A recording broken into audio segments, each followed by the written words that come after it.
Pussy cats and bunny butts. Pussycats and bunny butts. Today I thought I'd talk to you about various animals in my life, and I don't mean the men. No, I don't. When I was a baby, we had a Maine Coon cat named Fluffy.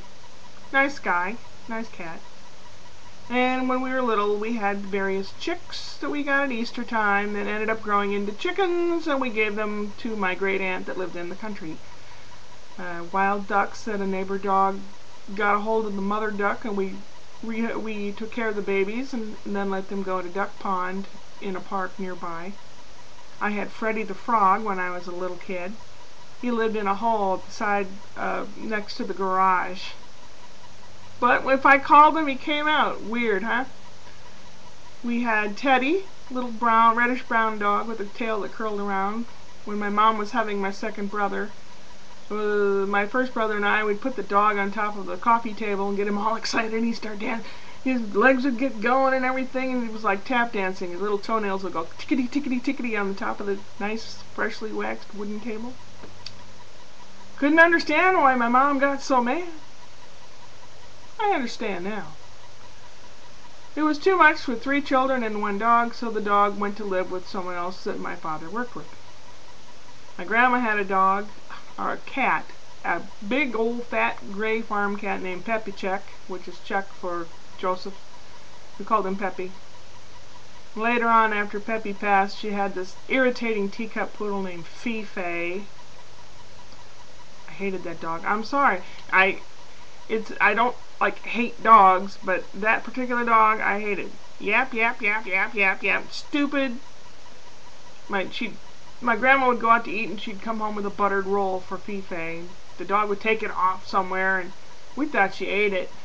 Till later, when we moved the couch to vacuum behind there were several hardened rolls. Squeaky. Squeaky I got when I was 10. He was a cat, domestic short-hair cat. The bestest buddy I ever had in my life. Squeaker's the bestest buddy I ever had. He was with me when I was sad. He'd sleep next to me. He always knew when I needed him around. And it was great. He was my bestest buddy in the whole world. And we had a little parakeet named Tweety. And Squeaker and Tweety got along just fine. No problem. Oh yeah, we had guinea pigs too. I forgot about them.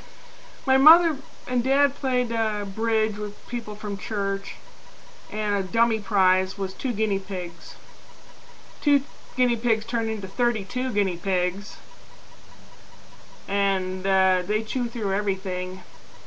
So I got to know all about guinea pigs, their various noises, and everything else. Squeaky, Tweety. Max, my mom, a wild cat came, an orange tabby came hanging around my mom's house, or our house, whatever, and his name was Max. He was a nice guy. He was my brother David's cat, basically. Then I moved in with my soon-to-be husband and all that stuff. We had a purpley blue budgigar named, or a parakeet named PD, which was supposed to be an initial shorthand initials for some kind of dinosaur name for a bird. I don't know. Not pterodactyl, but I don't know. When I was at work one day and the bird was out of the cage, the ex left the door open and the bird flew away. I was really bummed out about that, because he was I liked that bird.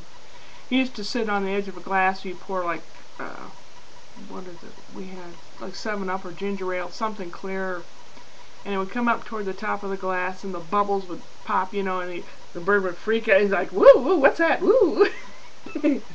He'd sit on the edge of your plate, and he'd eat your scrambled eggs or your grapefruit. He was a character. Then we had PD number 2. I didn't choose. I don't know. I chose him, but then the ex chose a white parakeet. Thought it was so special, named Angel. The dumbest bird you could ever see in your life. I never saw such a dumb bird. We had goldfish also in a giant tank that, of course, I was the one that had to clean the tank. And I was always the one that had to maintain and take care of all the animals.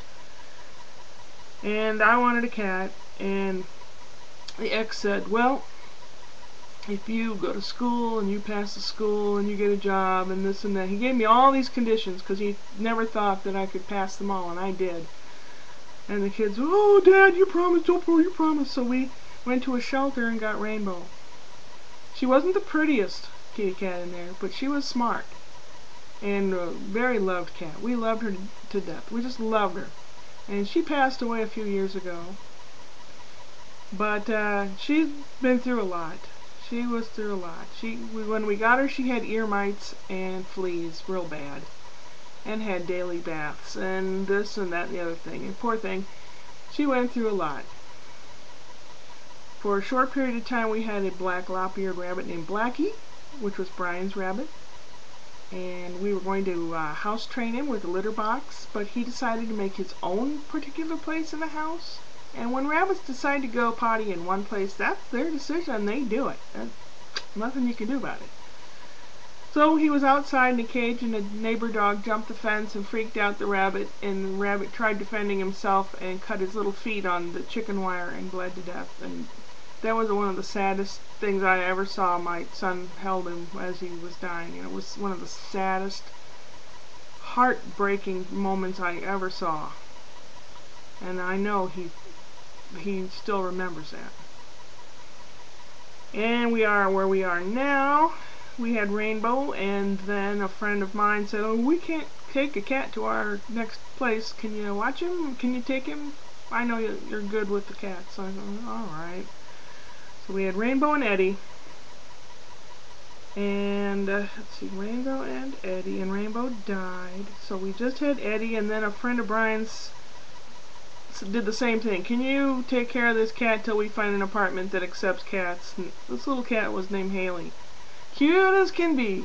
Cute little kitty. Dumber than a rock. Or crazy, or brain damaged, or something. I don't know. She was crazy. And Scott went away to college, obtained Thrall, who was a cute, tiny little gray kitty cat. Ran, jumped, and played.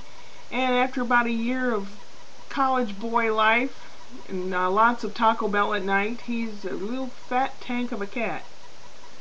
So we've got Eddie, Haley, and Thrall and Haley had to be adopted out. I just couldn't take her peeing everywhere. She just was crazy. She had a congenitally problem with her kidney or something, and I couldn't afford to take care of her the way she needed to be. And Brian said, don't worry, she's so cute, she'll be adopted. I hope she was. She was really a cutie, but she just was too much for me. So now we have Eddie and Thrall. And that's what we have right now. And how long have I been talking? I don't like wearing these glasses. Oh my gosh, 8 minutes? Besides the reflection under the camera, etc., etc. Well, that's it for pussycats and bunny butts, I guess, today.